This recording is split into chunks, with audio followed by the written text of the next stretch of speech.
अगर पुरुष को भक्ति चाहिए, अगर पुरुष भक्ति करना चाहता है तो स्त्री शरीर की चिंता छोड़ दे, और यदि स्त्री भक्ति करनी चाहती है तो पुरुष की जो है चिंता छोड़ दे, क्योंकि यही माया का जाल है और ये भगवान के द्वारा रची हुई बहुत कठिन माया है, और इस माया से उबर पाना ही कठिनता है। मानव का मन जो है बड़ा कठिन होता है, जैसा घूमता रहता है उस स्थिर नहीं होता। नारद जी ने जब ये ब्रह्मा जी ने, सभी ऋषियों ने ब्रह्मा जी से निवेदन किया तो भगवान विष्णु के पास गए और कहा इसका कोई उपाय बताया जाए कि जहां पर बैठ करके हम लोग भगवान के चिंतन कर सके, भजन कर सके। उसी समय भैया भगवान विष्णु का चक्र छूट चुका वहां से। चक्र जो है पूरे धरती पर भ्रमण कर रहा है, पूरे धरती पर चलते चलते वह चक्र अंत में जाकर के नौमी साराणी की पावन धरती पर जब पहुंचा तो वहीं पर चक्र का जो है गति धीमा हो गया और जाकर के वहीं पर वो शांत हो गए। उसी से वहां पर जो तीर्थ हुआ जिसका नाम लोग चक्र तीर्थ के नाम से जाना जाता है।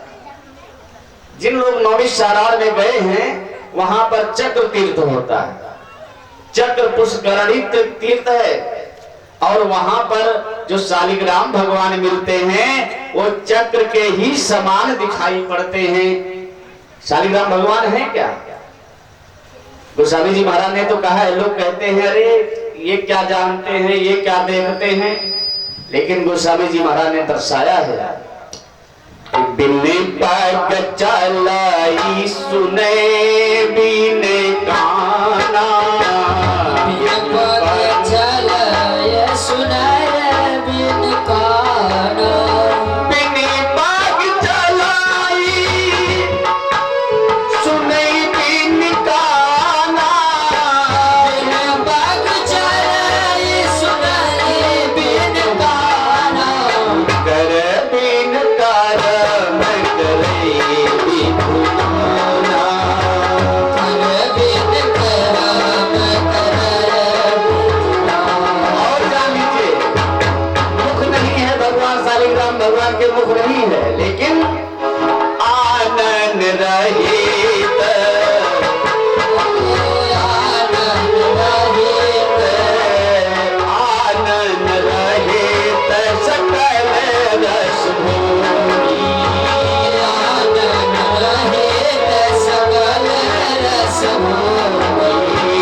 ये स्वयं भगवान है, इनकी प्रतिष्ठा नहीं की जाती है। अभी जो गंडकी नदी में पाए गए नेपाल से जो अयोध्या भगवान श्री राम की पावन जन्मभूमि पर पहुंचाया गया, जो पत्थर जो शालिग्राम भगवान को, लोगों ने, इंजीनियरों ने कहा था कि उस पत्थर को काट करके हम लोग भगवान की प्रतिमा बनाएंगे। सनातन धर्म परिषद ने, विश्व हिंदू परिषद ने, हिंदू धर्म सभा ने रोक दिया, क्योंकि वो स्वयं भगवान है, उन्हें काटने पीटने की कोई आवश्यकता नहीं, उनको एकांत एक स्थान दे दिया जाए और जहां पर दर्शन होगा सभी का, क्योंकि ये स्वयं अनन्य रहे और ये चलते रहते, सब देखते हैं, इनसे कुछ छुप नहीं सकता। तो नौमी साराण में चक्र तीर्थ थे। जिस प्रकार चक्र तीर्थ का पानी चलता रहता है उसी प्रकार के ये घर जो है, मनुष्य का मन भी इसी चक्र में फंसा हुआ है, भाव सागर रूपी चक्र में नाचता रहता है, इसकी मन नहीं रुक पाती है। देखिए भागवत में नौमी साराण में कथा आई है, एक होता है, ऋषियों ने बताया है कि एक होता है यज्ञ और एक होता है सत्र। यज्ञ में क्या होता है कि जहां पर एक यजमान होते हैं उसका नाम यज्ञ होता है, और जहां पर कई सभी लोग यजमान हैं वहां सत्र होता है। क्योंकि सत्रम स्वर्गाय लोकाय सहस्रा शंसापाशत स्वर्गीय दे इति स्वर्गाय विष्णु सत्राय इति लोकाय। भगवान के मन चरण में मन को स्थिर कर देना, यह ब्रह्म सत्र है। और नवमी साराण में जो कथा होती है वो सत्र होता है, क्योंकि वहां से सगल का कल्याण होता है, जगत का कल्याण होता है। ये भागवत कथा यजमान को 16 आने का फल जब मिलता है, और सत्र में सभी को 16 आने का फल मिल जाता है। भागवत की कथा ज्ञान यज्ञ नहीं है, लोग कहते हैं ज्ञान यज्ञ है, और ये क्या है, सत्र भी है, जहां पर जितने लोग बैठ करके कथा को श्रवण करते हैं सभी को इसका पुण्य प्राप्त होता है। इसलिए शांति के साथ कथा सुनना चाहिए। जितने लोग बैठते हैं उतने का कल्याण होता है, क्योंकि संत महात्माओं ने बताया है कि जब जीव जगत में आता है तब वह पाप और पुण्य दो ही लेकर आता है। कोई ऐसा जीव नहीं है जो कह दे कि मैं केवल पुण्य ही लेकर आया हूं, पाप नहीं लेकर आए। लेकिन देखिए, पाप और पुण्य दोनों आते हैं साथ में जीवात्मा के। तो जब पुण्य लेकर आओगे ना, तो पुण्य का फल अनुकूल होता है और पाप का जो है फल प्रतिकूल होता है। आप चाहते तो है कि हम भी हवाई जहाज पर उड़े, तो अगर आपने ऐसा कर्तव्य किया होगा तभी आपको प्राप्त होगा। लोग कहते हैं कि भैया हम तो अपने घर हर महीने सत्यनारायण जी की कथा सुनते हैं, हमें क्यों नहीं मिलता है? अरे क्या है, जो आप लेकर आए थे वही खा रहे हैं, जो यहाँ देंगे वही तो आगे पाएंगे। इसलिए लोग जो है दान देते हैं, अच्छा है, लोग यज्ञ करते हैं, ये भी अच्छा है। लेकिन सबसे उत्तम तो यह है कि घर में जो व्यक्ति प्रातः 4 बजे उठ करके भगवान का स्मरण करता है, वो सबसे बड़ा जो है ब्रह्म मुहूर्त की बेला में।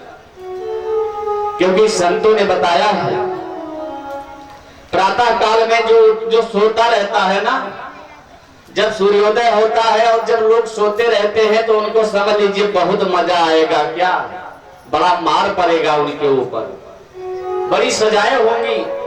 इसलिए उठ जाना चाहिए, क्योंकि कलयुग का मानव जो है मंद बुद्धि वाला है, जो करने की बहुत जरूरत है लेकिन वो करता नहीं है। इसलिए सावधान होकर रहना चाहिए।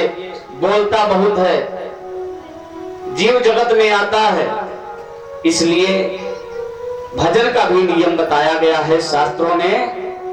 लोग 12 बजे, 1 बजे, 2 बजे, 4 बजे जागते हैं, और प्रभु जी का भजन किस समय किया जाता है?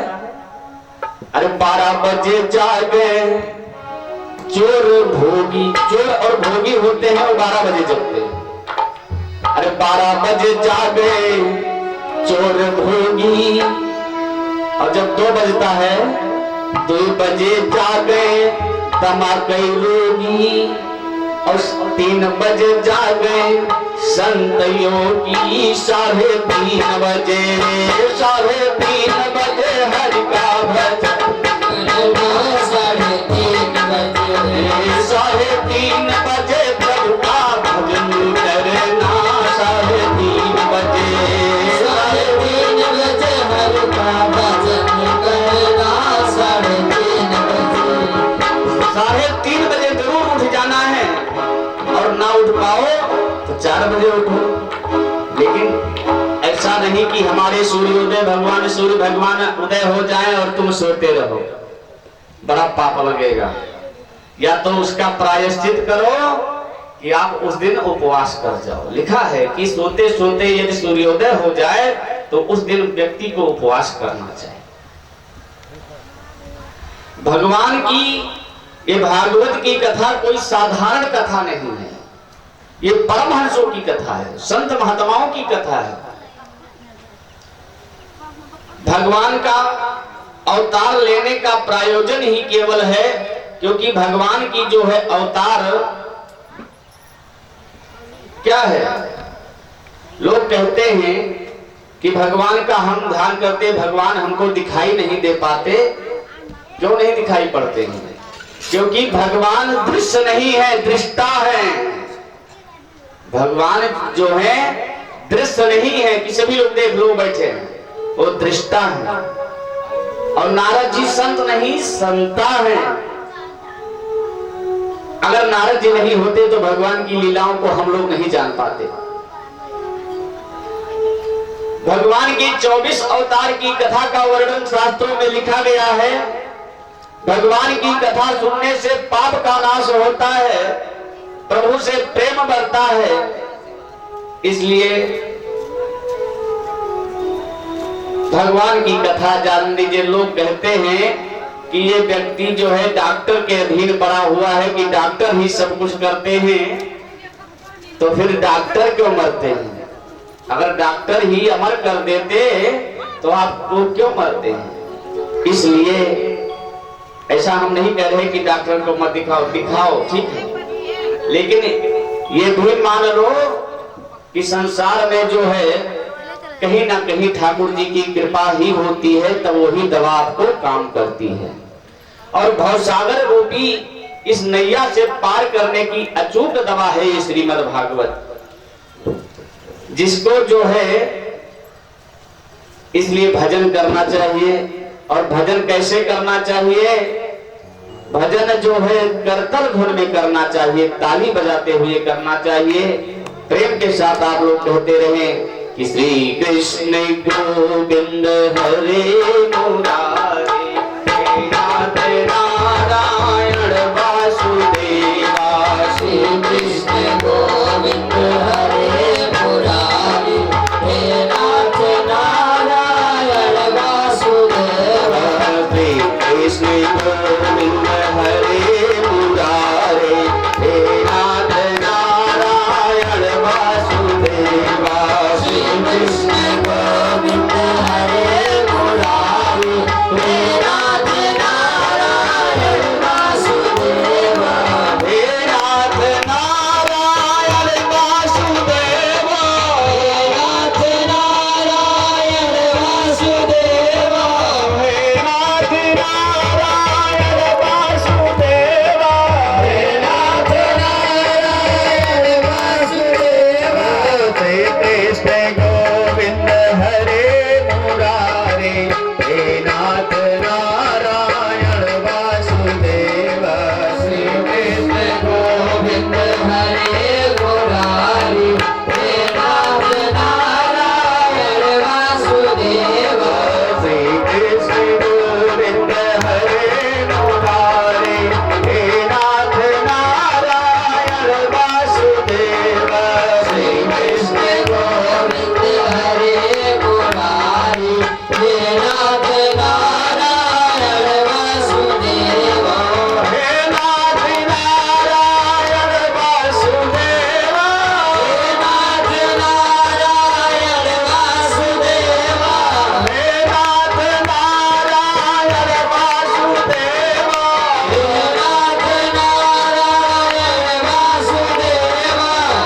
नाथ नारायण वासुदेवा, हे नाथ नारायण वासुदेवा।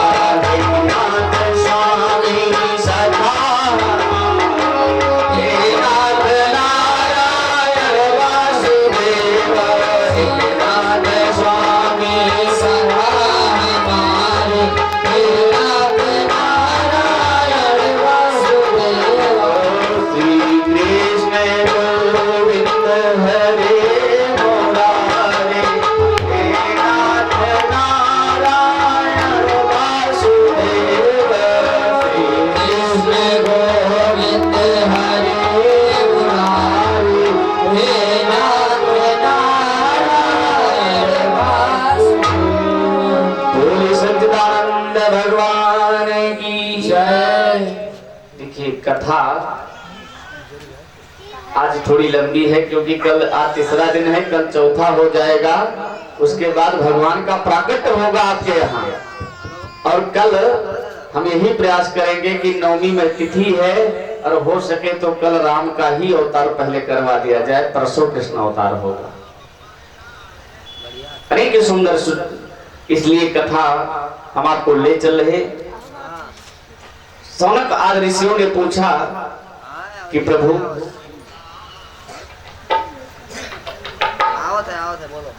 देखिए नारद जी महाराज अपनी बीड़ा को बजा करके ही भगवान का भोजन करते। नारद जी महाराज विषयानंद नहीं है, भजनानंद है। जिसको भजन में आनंद मिलता है वो भजनानंद, और जिसे विषय में आनंद मिलता है वो विषयानंद, और जिसको भोजन में आनंद मिलता है वो भोजनानंद। सभी नंद ही है। आनंद के स्वरूप है भगवान। क्या है? सत्य चित्त और आनंद है। अच्छा, सीताराम सीताराम हम सभी लोग कहते हैं। आपके यहाँ जब तक मनुष्य जीव जीवात्मा रहती है तब तक उसके यहाँ यजुर्वेद के श्लोक पढ़े जाते हैं।